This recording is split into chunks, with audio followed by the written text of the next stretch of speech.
Hello friends, it's ADHD Dude back with another video, and today I will be talking about RSD. Now, for those of you that don't know what RSD is, do not just Google what is RSD because it'll come up with something that is completely not related to the topic that I'm talking about. What I'm talking about is RSD with people who have like ADHD, I think autism maybe, I'm not sure.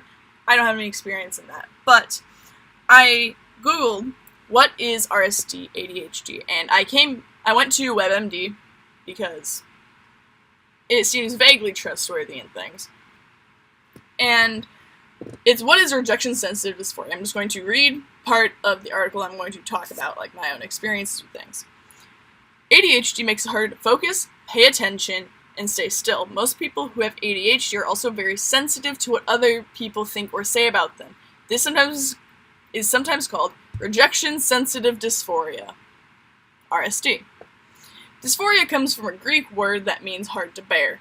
People with RSD don't handle rejection well. They get very upset if they think someone has shunned or criticized them, even if that's not the case.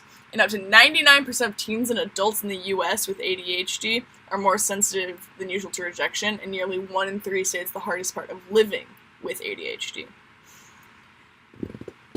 Some of you guys might be wondering, how could this affect my life? It does, because if you have the fear of being rejected, even if it won't even happen, you may be less likely to do things like audition for a play if you want to be in it, or join choir, or do X, Y, Z, asking people out, trying to make friends, asking friends to hang out, because you don't want to be rejected. You don't want to feel like you are like bottom of the barrel, like nobody wants to hang out with you, nobody wants to talk to you, you're not good enough for X, Y, Z. For example, I've had this issue happening with auditioning for plays being done by student organizations on campus.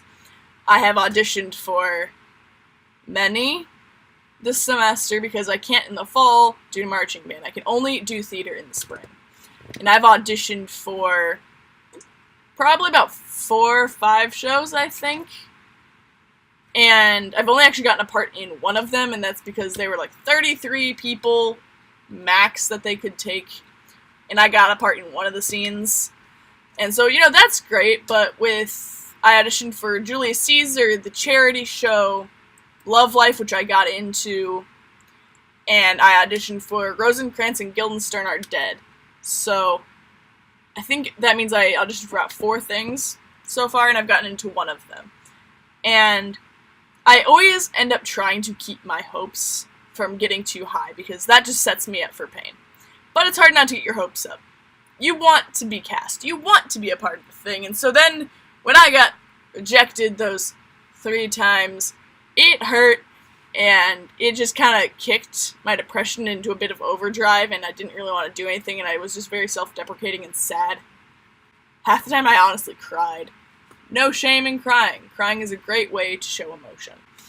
So, honestly, RSD can make life very difficult when you want to be able to do something, but you fear rejection so much that you don't want to. Like, I wanted to ask this person out on a date, and I was terrified of being rejected, and so I just didn't.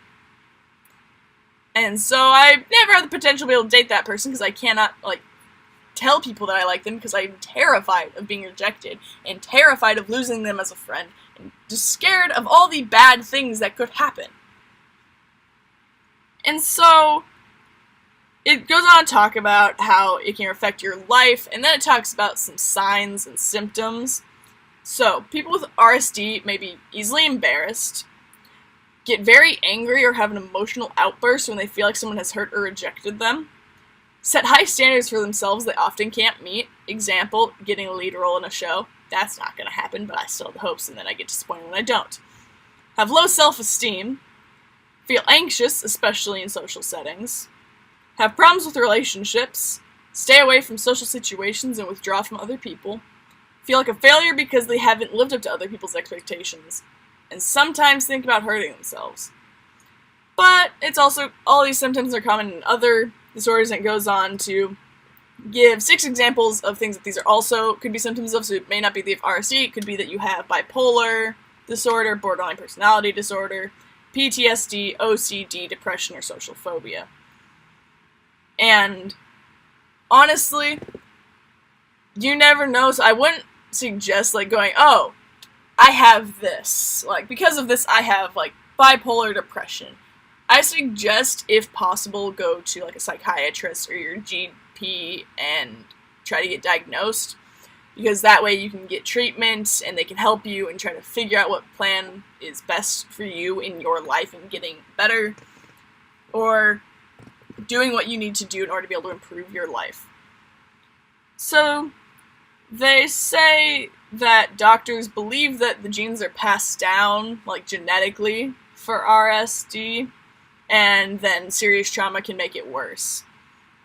And when you have ADHD, your nervous system overreacts to things from the outside world, and any sense of rejection can set off your stress response and cause an emotional reaction that's much more extreme than usual.